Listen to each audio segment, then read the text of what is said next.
สิริทิธิมติเตโชชัยเสธิมาเฮธิมหาคุณาปริเม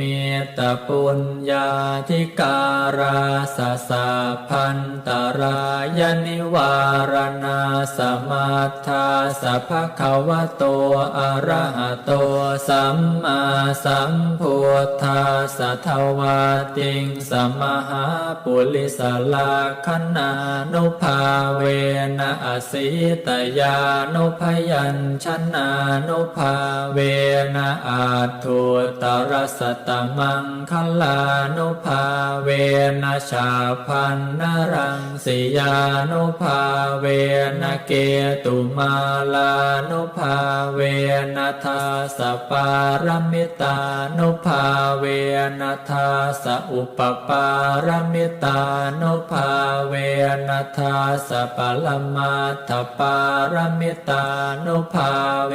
นะศีลสมาธิปัญญานุภาเวนะพุทธานุภาเว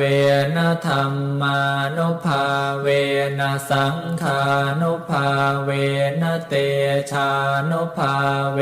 นะอิทธานุภาเวนะพลานุภาเวนะเยยธรรมานุภาเว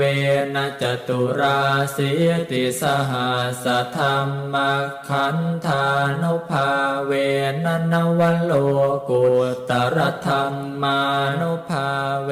นะอาทังคิกมัคคานุภาเวนะอาทัสสมาปาติยานุภาเวนะฉลพิญญานุภาเวนะจตุสัจจญาณานุภาเวนะทัสสะพลญาณานุภาเว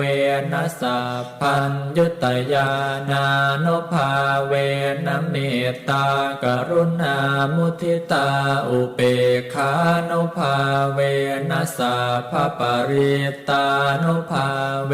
นะรัตนาตยสรณานุภาเวนะตุยหังสาภโรคโสกุปาทวทุกขโท